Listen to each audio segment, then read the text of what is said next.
ایک دفعہ یہاں وہ عائشہ بیان فرما رہے تھے کہ ہمارے دلوں کے اندر جو ابھی مسلمان بھی نہیں ہوئے، دین کے مطابق زندگی، یا مسلمان جو دین کے مطابق زندگی نہیں گزار رہے ہیں، تو ہمارے دلوں میں اس کی کیا شفقت اور خیر خواہی ہو، خاص کر کافروں کے بارے میں ہوتا ہے۔ تو وہ ترجمان نے ترجمہ کیا، جسے بیان کا ترجمہ ہوتا ہے کہ ہمارے دلوں میں محبت ہو، یہود کے ساتھ کیا محبت ہو، ان کے ساتھ محبت۔ اب وہ جو عرب بیٹھے تھے ان کو تو آگ لگی، کیا شیخ کیا کہہ رہا ہے، یعنی کافروں کے ساتھ ہم محبت کریں جو اللہ کے دشمن ہے، لا تتخذوا عدوی وعدوکم اولیاء ان اللہ لا يحب الکافرین، یہ چیزیں اس میں شروع کر لی۔ خیر جب پتہ چلا تو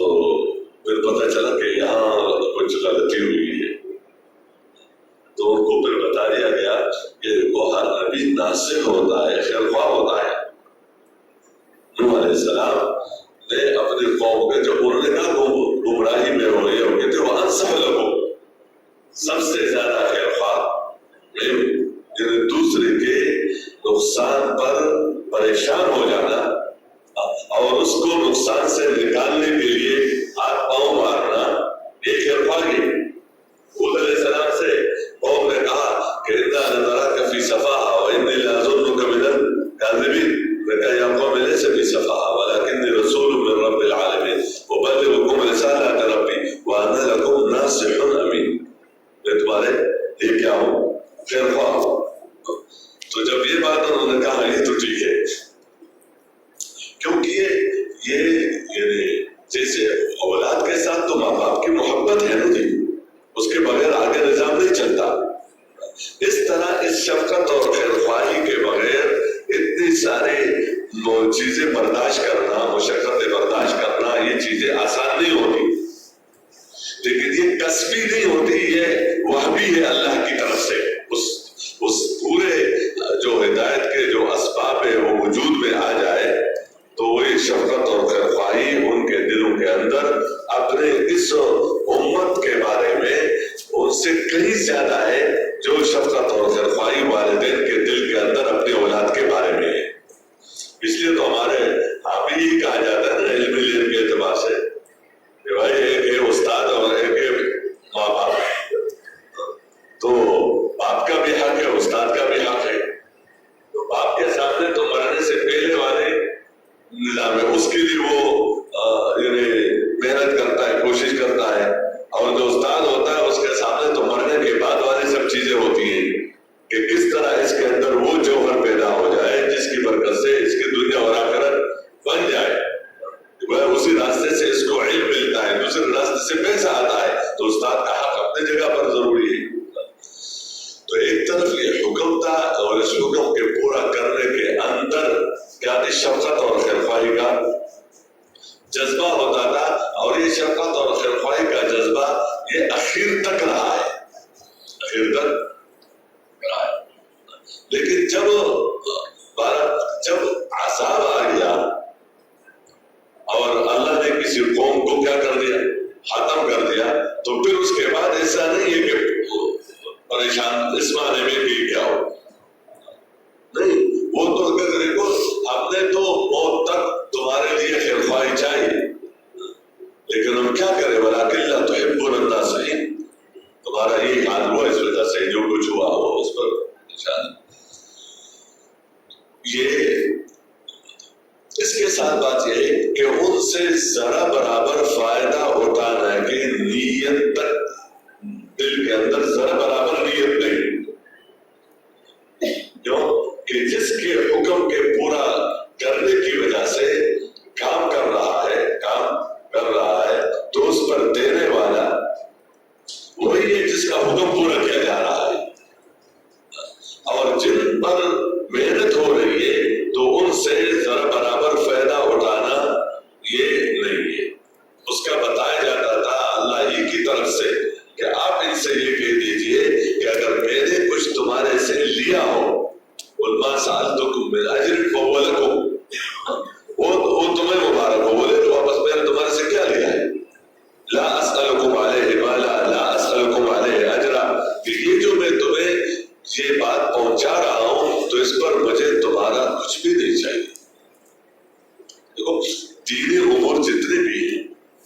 دینی کام اس دوسرے کا حق بنتا ہے کہ اس تک پہنچا دیا جائے، اس تک پہنچا دیا جائے۔ یہ ہمارے علماء حضرات نے اس تفقع کے بنیاد پر تاکہ وہ چیزیں پہنچا دیا جائے اور اس کے پہنچنے میں رکاوٹ نہ آئے، تو جو بھی دینی کام ہے اس میں جو بعد والوں نے اس کو جائز رکھا ہے اس پر، تاکہ بندہ یکسوئی کے ساتھ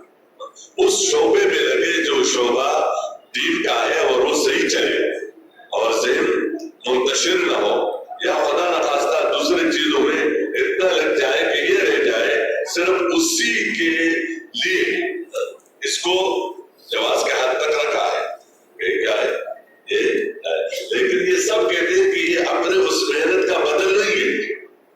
اس محنت کا کیا ہے؟ یعنی اس محنت کا اس دین کے ایک جز ایک حرف کسی کو بتانے کا یہ پوری دنیا اس کی بدل بن سکتی ہے، یعنی یہ اس کا کوئی بدل نہیں ہے کہ یہ تو صرف اس اشتغال کی وجہ سے کہ جو اپنے آپ کو اس میں مقید کر لیا اور اس کے ساتھ جو اور ضرورت ہے جو کچھ بھی ہے صرف اسی کے لیے ایک راستہ۔ علماء حضرات اللہ ان کے عمر میں برکتیں دے تاکہ یہ چیز ضائع نہ ہو جائے اسی زمانے کے اعتبار سے، تو اس میں رکھا، اس میں اس لیے آپ دیکھیں واللہ عالم یہ بات تو ویسے بعض وقت تو بندہ کہتا ہے کہ میں نے کچھ نہیں لینا ہے، نہ لے، اللہ اور برکت دے، ہے بھی نہیں کچھ، تو اس میں پھر کیا کہ جو شعبہ ہوتا ہے جو ذمہ داری ہوتی ہے تو اس میں بس ہاتھ لگانا ہی ہو جاتا ہے، 1 گھنٹہ 2 گھنٹہ بس، اور باقی دنیا میں اشتغال، عمومی طور پر باقی دنیا میں کیا ہو جاتا ہے اشتغال، اور وہ جو ہوتا ہے اس میں 1 گھنٹہ 2 گھنٹہ جو بھی ترتیب و وسیع ہے۔ ایک بندہ کسی بھی شعبے میں کام کرے تو ظاہر بات ہے اس شعبے کو یا اس دین کے کام کو پورے یکسوئی کے ساتھ کرنا، اس میں لگے رہنا، اس میں سب چیزیں، یہ بندے کو اسی کام میں آگے بڑھنے کی شکلیں ہیں۔ اور یہ بتایا کہ تم جب اس طرح محنت کرو گے تو تمہارے محنت کا موضوع ہے ہی نہیں دنیا، کہ بندہ یہ دیکھے کہ میرے پاس کیا ضرورت اپنی جگہ پر ہے، ضرورت ہے، لیکن اسی راستے میں ضرورتیں پورا کر کے دین کا کام کرنا یہ بنیاد نہیں ہے، لیکن ضرورتیں قربان کر کے کام کرنا یہ اس کام کو تقویت دینے والی چیز ہے کہ غیرت کے ساتھ بندہ دین کا کام کرے، ضرورت پوری ہو گئی اللہ کا شکر ادا کرے، پوری نہیں ہوئی تو جہاں تک کام ہے تو وہ کام اپنے ہر حال میں کرے، لیکن ان لوگوں کا تو اللہ نے انبیاء علیہ السلام کا تو اللہ نے ایک انتخاب اس معنی میں کیا تھا، تو اس لیے ان سے ذرا برابر کوئی چیز لیا نہیں جاتا۔ اچھا پھر یہ بات ہے کہ جب ایک بندہ کو تک بات پہنچ بھی گئی، پہنچ بھی گئی، گویا اپنے اس اعتبار سے انہوں نے اپنا ذمہ داری پوری بھی کر لی بات، لیکن صرف یہاں تک نہیں رکھا کہ ایک بات پہنچ گئی، طریقے سے پہنچ گئی، اصول کے ساتھ پہنچ گئی، آداب کے ساتھ پہنچ گئی، تو اب دوبارہ نہیں جانا ہے یا دوبارہ نہیں کہنا ہے، بلکہ یہ امیدیں باندھتے تھے کہ شاید اس وقت قبولیت یا اللہ کی طرف سے ہدایت کا فیصلہ نہ ہوتا، آج ابھی جا کر جب میں ان سے یہ بات کروں گا اور میں اس کو اس کی طرف بلا لوں گا تو شاید آج ہی مانے، شاید ابھی مانے۔ اس لیے آپ دیکھیں کتنے ایسے ہیں کہ جنہوں نے نہ ابتدا میں مانا نہ درمیان میں مانا، اور جو کچھ کرتے رہے لیکن اخیر میں بھی یعنی وفات ہونے سے کچھ سال پہلے آخر میں انہوں نے پلٹا کیا، انہوں نے مان دیا اور ایسا مانا کہ پورا کر کے دکھایا سب کچھ، تو وہ تو پتہ نہیں چلتا کس وقت اللہ پاک کس کو اس خیر کی طرف متوجہ کر لے۔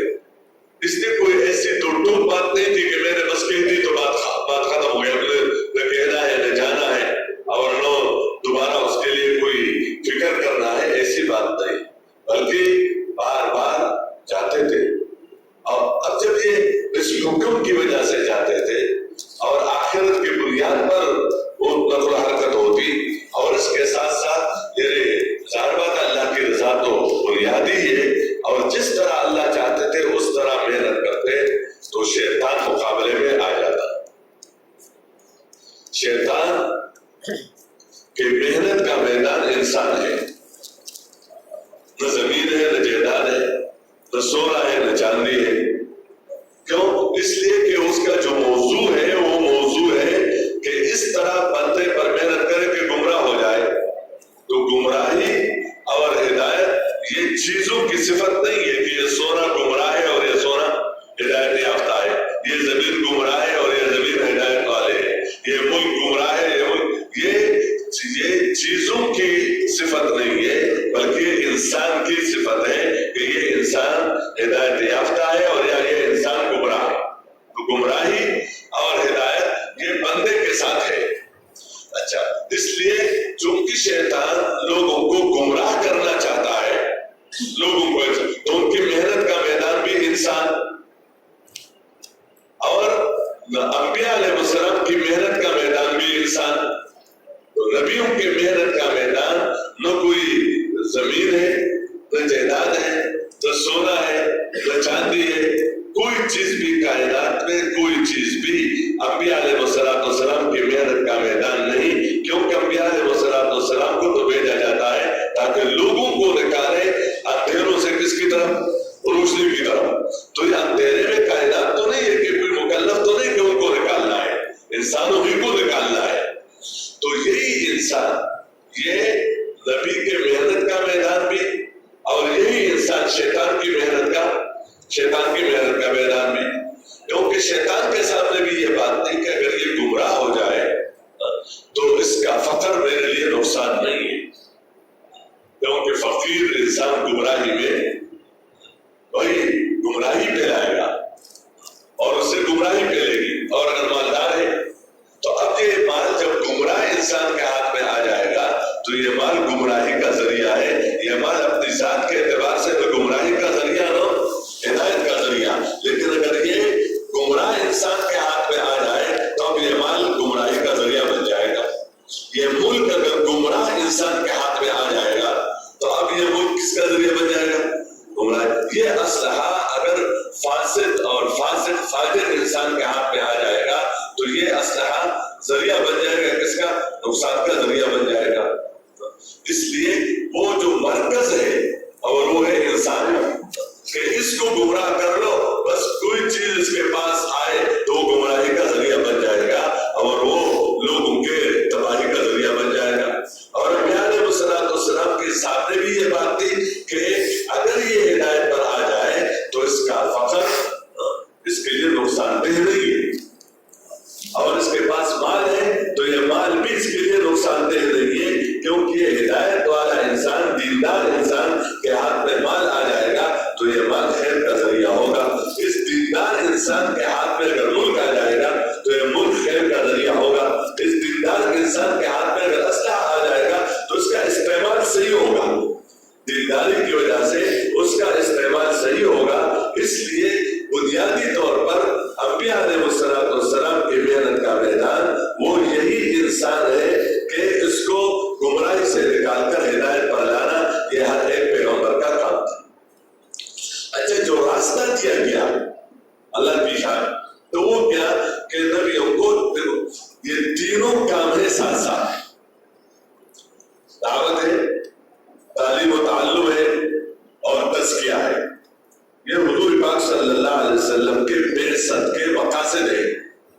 اور ہر نبی داعی بھی، ہر نبی معلم بھی، اور ہر نبی اپنے امت کے لیے مزکی بھی ہے، کیونکہ اس کے بغیر بندہ گمراہی سے نہیں نکل سکتا، یہ کام ہے۔ لیکن آپ دیکھیں اس بات کو کہ ایک چیز کو جب چلانا ہے کہ یہ معلم بنے گا اسی امت کے لیے، اور مزکی بنے گا کن کے لیے؟ اسی امت کے لیے، تو جو شروع کیا ہے تو شروع کس سے کیا ہے؟ دعوت سے کیا ہے؟ دعوت سے، کہ ان کے پاس جا کر ان کو اللہ کی طرف بلانا، آخرت کی طرف بلانا، اپنی رسالت کی طرف بلانا، یہ ہر ایک نبی کا مشترک کام ہے۔ اس لیے جیسے علماء حضرات بتاتے ہیں کہ ایک اس دین کے ارکان، اسلام کے ارکان، تو یہ 5 ہے، لیکن اس کی بنیادیں دین کی جو ہر زمانے میں ایک تھی وہ یہی چیز ہے، وہ آخرت ہے، توحید ہے اور رسالت ہے، یہ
مزین کر کے دکھانا، ایک چیز میں غلط میں نفع بتانا، اور صحیح میں کیا ہے. یعنی ہم آپ دیکھیں، یعنی یہ بات تو ذرا نزاکت کی ہے. مثلا حضرت آدم علیہ السلام اور حضرت حوا سے جو بات کی تو کیا کہا کہ اس طرح کے جب تم نزدیک جاؤ گے نا، اس کا ایک اثر ہے. وہ اثر کیا ہے؟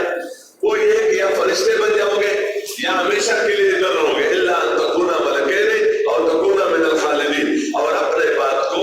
قسم کے ساتھ نبی کر دیا. وقاسمہما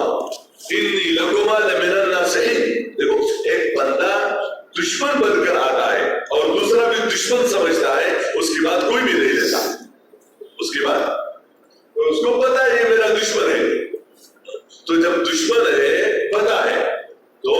دشمن کی بات کوئی بھی، اگر وہ کوئی خیر کی بات بھی بتا کہتے ہیں اس کے اندر بھی اس کے کوئی غلط ہے، یہ میرا خیر خواہ نہیں ہے. اب جو ہے دشمن اور اس کو دشمن نہ سمجھنا، یہ بھی ایک محنت ہوتی ہے کہ ان الشیطان لکم عدو فاتخذوه عدوا، کہ تمہارا دشمن ہے. یہ کیا ہے؟ اس کو دشمن نہ سمجھنا. یہ ایک ظاہر بات ہے، ناکامی کی بات ہے. تو ادھر اس نے اپنے بات کو معید کرنے کے لیے اور وہ کمی کرنے، وقاسمہما انی لکما لمن الناصحین فدلاہما بغرور. یہ عجیب ہے، وہ تو مقدرات ہیں، اللہ حکیم ہے اور پتہ نہیں کتنی چیزیں اس کے اندر خیر ہی خیر ہے، لیکن یہ بتا دیا کہ تم یعنی اگر کھاؤ گے تو یہی رہو گے. حالانکہ رہنا اس وقت تک تھا جب تک نہ کھاتا، جب تک کیا ہے نہ کھاتا. لیکن کھا لیتا تو پھر اس نے کیا کہا؟ اس نے کہا کہ تم کھا دو گے تو پھر کہاں رہو گے. یہ اس کا کام ہے کہ ایک چیز کو مزین کر کے پیش کرنا، یعنی صحیح چیز میں نقصان دکھلانا اور غلط چیز میں کیا دکھلانا؟ غلط چیز میں نفع دکھلانا. یہ اس کا کام ہے. تو یہ دعوت ہی ہے اور کیا ہے. یعنی آخرت کے بجائے کہ آخرت کی باتیں ایسے ہی دنیا ہی ہے، اللہ کے توحید کی باتیں اس سے شرک کی طرف بلانا، یہ ان کا کام تھا. تو اب اس سے قیامت میں جب ملامت کرے گا اپنے پیچھے چلنے والوں کو تو اس وقت یہ کہے گا فیصلے کے بعد، وقال الشیطان لما قضی الامر ان اللہ وعدکم وعد الحق ووعدتکم فاخلفتکم وما كان لي عليكم من سلطان الا ان دعوتکم فاستجبتم لي فلا تلومن علوما. یہ دعوت کے اندر طاقت ہے، دعوت کے اندر ایک قوت ہے، دعوت کے اندر ایک طاقت ہے کہ جب کسی چیز کی طرف دعوت دی جاتی ہے تو اس کا اثر ضرور ہوتا ہے، بلکہ کسی چیز کے وجود کو اور اس چیز کے عام ہونے کو دعوت کے بغیر ہو نہیں سکتا. اس کی طرف بلانا، اس کی طرف بلانا. تو اب یہ کام انبیاء علیہ السلام کو. اچھا عجیب بات ہے، ان کی محنت آہستہ آہستہ بڑھتی رہی، آہستہ آہستہ. وجہ یہ ہے کہ جب آواز قربانی کے ساتھ ہو اور خود غرضی کے بغیر ہو، اللہ کی رضا کے لیے ہو اور اپنے ذمہ داری پورے کرنے کے لیے ہو اور ان اصول اور آداب کے ساتھ ہو جو اصول اور آداب بتائے جاتے ہیں، اور اس کے ساتھ اللہ پاک سے مانگنا ہو. ایک اس بات پہ اسلوب ہو، ایک جن پر محنت کی جا رہی ہے ان کے ساتھ معاملہ کرنے میں بھی کیا ہو، وہ اچھا اسلوب اختیار کر لیا جائے. یہ آپ اندازہ لگائے کہ جو حضور صلی اللہ علیہ وسلم کے زمانے میں تھا تو قرآن اسی زمانے میں اترتا رہا، اور وہاں جو فرقے تھے وہ عمومی طور پر دو ہی تھے. منافقین تو اس انداز سے تھے کہ ان کو حضور صلی اللہ علیہ وسلم چھیڑتے بھی نہیں تھے. وہ لوگ کہیں گے کہ اپنوں کو ساتھ کیوں کر لیا، یوں کر لیا. عمومی طور پر یہ کفار مشرکین. اور لیکن کیا بتایا کہ دیکھو جب تم ان میں محنت کر رہے ہو، کام کر رہے ہو تو آپ وَقُلْ لِعِبَادِي يَقُولُ الَّتِي هِيَ أَحْسَنُ، کہ میرے بندوں سے کہہ دو. یہی صحابہ مسلمان کہ جب بات کرے تو بات کیسے کرے؟ احسن طریقے سے کرے، اچھے طریقے سے کرے. یہ دوسرے کی دلجوئی، دوسرے کا جو مقام ہے اس کا خیال رکھنا، دوسرے کا جو بھی ہو سب چیزوں کا کر کے ان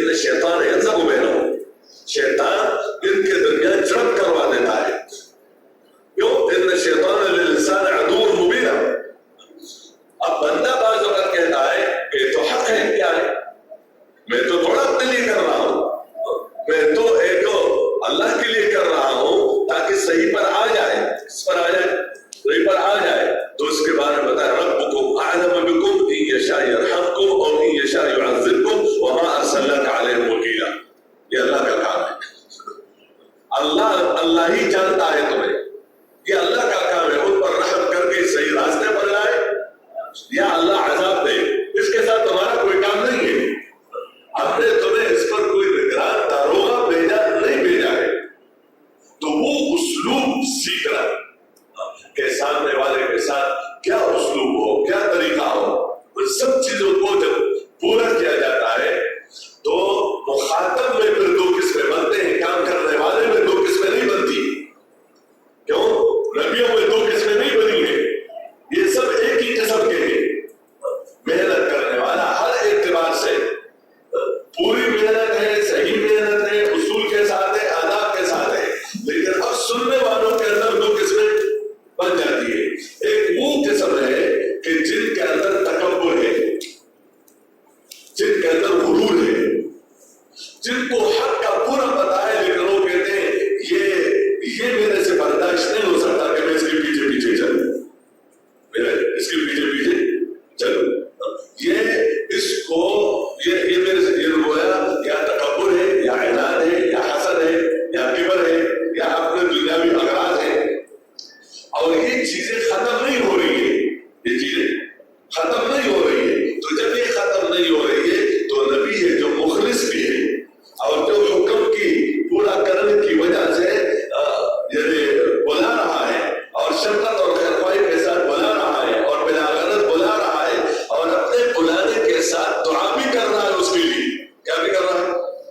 دعا بھی مانگ رہا ہے اس کے لیے، کیونکہ دعوت اور دعا یہ دونوں اپنی جگہ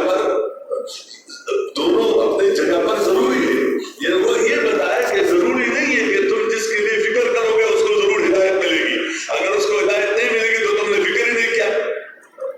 یا تم نے ذمہ داری کا احساس ہی نہیں کیا۔ یہ ان کے بارے میں ہمارے اندر تو یہ کمزوری ہے کہ ہم تو اپنے آپ کو ذمہ داری پورا نہیں سمجھ رہی، یا جو فکر کرنا چاہیے وہ ہمارا نہیں ہے، یا جو اسلوب ہے اس اسلوب میں ہمارے کیا ہے کمی بیشیاں ہیں، یہ سب چیزیں تو ہمارے اعتبار سے لیکن میں تو عرض کر رہا ہوں کہ انبیاء علیہ السلام نے جو محنت کی تو اب اس کے اندر اتنا اثر تھا کہ دل کے اندر پہنچ جاتی ہے بات، دل کے اندر، اور جب دل کے اندر بات اتر جاتی ہے تو بندہ پلٹا کھاتا ہے اور ایسا کھا لیتا ہے کہ جس کی طرف رخ تھا اس طرف پیٹ ہو جاتا ہے، اور جس طرف پیٹ تھا اس طرف کیا ہو جاتا ہے، رخ ہو جاتا ہے۔ حضور صلی اللہ علیہ وسلم کو کتنے لوگوں نے کہا کہ اسلام لانے سے پہلے تیرا چہرہ سب سے زیادہ مقبول چہرہ نبی کا تھا، لیکن اس کے بعد سب سے زیادہ محبوب چہرہ کس کا ہو گیا؟ تو اب یہ تو تبدیلیاں آئی اور پھر جب رخ اس طرف پھر گیا تو پھر سب کچھ آسان ہو گیا۔ بارہ میں عرض کر رہا تھا کہ اس طرح انبیاء علیہ السلام نے محنتیں بھی کی، دعائیں بھی کی، تو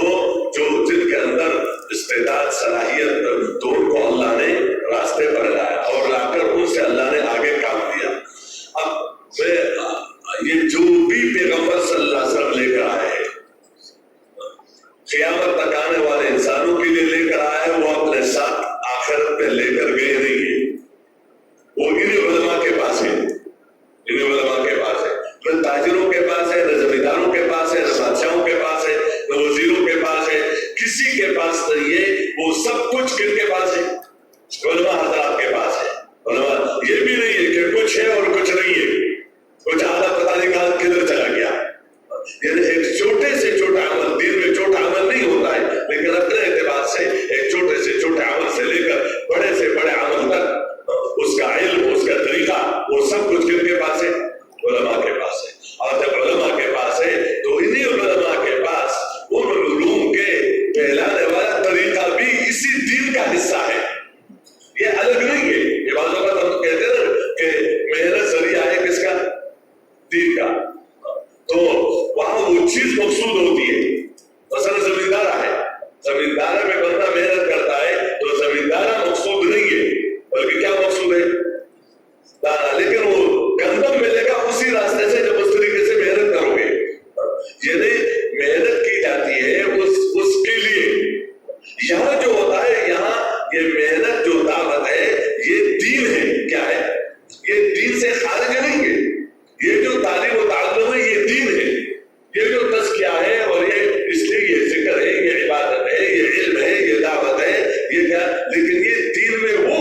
جس سے جو خوبی حاصل کرنا چاہتے ہو تو اس خوبی کی محبت دل کے اندر ہو،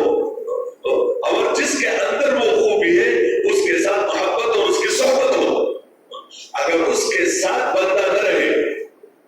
یا بندہ رہے لیکن اس کے ساتھ محبت نہ ہو تو وہ چیز منتقل نہیں ہوگی۔ اس لیے منافقین جو تھے وہ بھی حضور صلی اللہ علیہ وسلم کے صحبت میں تھے، لیکن اس محبت کے نہ ہونے کی وجہ سے ان تک دین منتقل نہیں ہوا۔ جو ظاہری شکلیں تو ہیں لیکن ان شکلوں کو اللہ نے بتایا کہ ان کی شکلیں ذکر کیسے، وَلَا يَذْكُرُونَ اللَّهَ إِلَّا قَلِيلًا، نماز ان کی کیسی ہے، وَإِذَا قَامُوا إِلَى الصَّلَاةِ قَامُوا كُسَالَىٰ، اور خرچ کیسے ہے تو خرچ کو یہ مغرم سمجھتے ہیں، تاوان سمجھتے ہیں۔ اگر کسی جگہ غزوے میں ہے صرف اس لیے جاتا ہے تاکہ لوگ ہمیں منافق نہ سمجھے، منافق نہ سمجھے۔ تو ان کے نمازوں کو دیکھو اور صحابہ کرام کے نمازوں کو دیکھو، ان کے لیے ذکر ایسے، ان کے لیے ذکر کثیر ہے، اور یہ اپنے خرچ کو قربات عند اللہ و صلوات الرسول الا انها قربۃ لهم، خرچ کو یعنی قرب کا ذریعہ سمجھتے ہیں، اور جب غزوے میں جاتے ہیں اللہ کے راستے میں تو ان کے اندر کی داعیہ یہ ہوتا ہے کہ اللہ کے راستے میں، اللہ کے دین پر، اللہ کے نام پر جان قربان کرنا ان کو پسند ہوتا ہے جان بچانے سے۔ یہ چیزیں جو صاف صاف ان کو منتقل ہوئی ہے حضور صلی اللہ علیہ وسلم کی صحبت سے، یا بعد والوں کو جو پہلے والوں سے منتقل ہوئی ہے، اس میں یہ دو چیزیں بہت ضروری ہوتی ہے، ایک ان کے ساتھ رہنا اور ایک ان کے ساتھ اس کی وجہ سے محبت کرنا، یہ دونوں باتیں ہیں۔ اب اگر اہل خیر کے ساتھ کوئی نہ رہے اور خیر والا ایک کونے میں رہے، نو اس کے پاس کوئی آئے نہ یہ کسی کے پاس جائے، تو اس کا خیر متعدی نہیں ہوگا، اس کا خیر لازمی ہوگا، متعدی نہیں ہوگا۔ لیکن اگر یہ خیر والا کسی کے پاس جائے یا کوئی خیر ان کے پاس آئے تو اس کا خیر متعدی ہوگا، لازمی نہیں ہوگا، لازمی۔ اس طرح شر ہے، شر بھی جو منتقل ہوتا ہے وہ شریر آدمی سے منتقل ہوتا ہے، شریر آدمی سے، کہ جب بندہ شریر آدمی کے ساتھ بیٹھتا ہے اور اس کے ساتھ محبت کرتا ہے اس کے شر کی وجہ سے اور صحبت اختیار کر لیتا ہے اس کے ساتھ، تو اسی کی طرح بنتا ہے، اس سے آگے نکل جاتا ہے۔ اس طرح اگر شریر آدمی کو ایک کونے میں بٹھا دیا جائے، جیسے کرونا تھا نا، کرونا کہتے ہیں اس کو ایک کونے میں رکھو، جو بیٹھے گا تو آگے اس کو لگے گی، تعدیہ ہے۔ تو شریر آدمی کو اگر کونے میں بٹھا دیا جائے، نہ اس کو کسی کے پاس جانے دے، نہ ان کو کسی کے پاس، نہ کسی کو ان کے پاس آنے دے، اس کا شر لازمی ہوگا، متعدی نہیں ہوگا۔ متعدیہ جو ہوتا ہے وہ اہل خیر کے ساتھ بیٹھنے میں یا اہل خیر کا ان کے ساتھ بیٹھنے میں، اس طرح شر والوں کے ساتھ بیٹھنے میں یا شریر آدمیوں کا ان کے ساتھ، اس میں شر کا تعدیہ ہوتا ہے۔ میرے محترم دوستو، یہ خیر علماء کے پاس ہے۔ اسی زمانے میں جب لوگ ان کے پاس بیٹھیں گے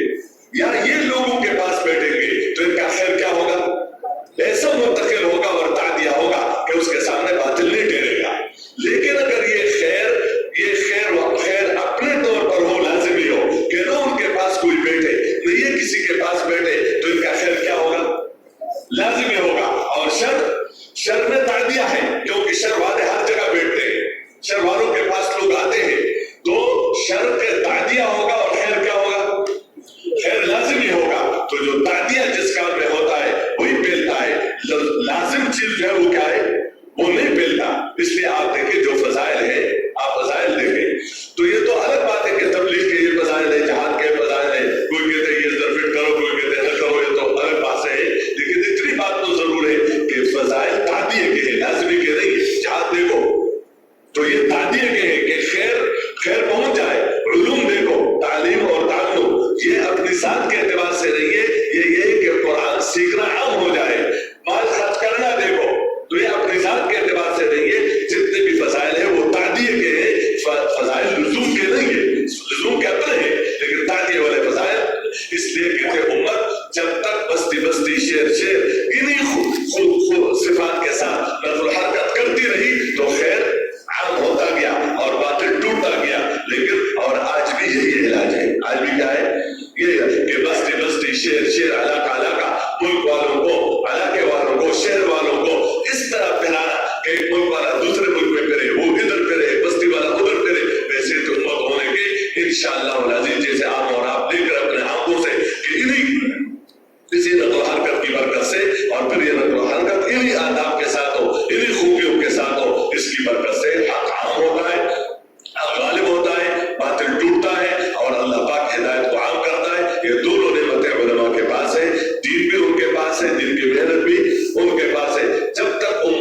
یا دولتوں کے راستے سے لوگ دنیا والے کہیں وہ ان کی آوازیں ہیں، لیکن نبی کی آواز یہ ہے اور علماء کی آواز یہ ہے. اس لیے یہ چیز آج علماء حضرات کے پاس ہے. اللہ کرے کہ ہمارے اندر شکریہ ہو اس نعمت کا، اور ہم اپنے استعداد کے اعتبار سے اس کو لوگوں کے پاس جانا، لوگوں کو اس کی طرف بلانا، اس کو ہم اپنا بڑا کام سمجھے، دین کا بڑا کام سمجھے، اور لوگوں کو اس کی طرف متوجہ کرنا اپنی ضرورت سمجھے، لوگوں کی ضرورت سمجھے. انشاءاللہ اللہ ہمارے سے کام لے گا. یہ ساتھ تو صرف اس مناسبت پیدا کرنے کے لیے ہے، باقی تو پوری زندگی اپنے مشغلوں کے ساتھ اس طرح ہو کہ اس کو ہم یعنی پورے ترتیب کے ساتھ انشاءاللہ آگے بڑھتے رہے. ملکوں میں جانا، ملک کے اندر رفع حرکت کرنا، انشاءاللہ اس کی برکت سے اللہ ہمیں ذریعہ بنا دے گا، لوگوں کا رجوع ہوگا، یہ خیر عام ہوگا. تو اس کے لیے تیار ہے نا جی؟ تو جن حضرات کے یہاں سال لگے ہوئے ہیں ملکوں میں ان کو جانا چاہیے، وہ ان میں سے کون تیار ہے؟ سال پہلے سال ملکوں کے لیے اپنا نظام بنا دے اپنے آپ سے. اچھا، جو اس میں کوئی ایسے علماء ہو جو آئے ہیں صرف چلنے کے لیے، تو ایک سال کر کے جائے، سال پورا کر لیں. ہم نے تو جب راستہ یہ اختیار کیا ہے یا اور کوئی ہے تو یہ ہمارے تعلیم کا حصہ ہے. تو ایک کوئی ہے جو چلنے سے سال کر دے یا سب سال کے لیے آئے ہوئے؟ اگر کوئی ہو تو بتا دیں بھائی. ہاں جی، چلو. سبحانک اللہم و بحمدک، نشہد ان لا الہ الا انت.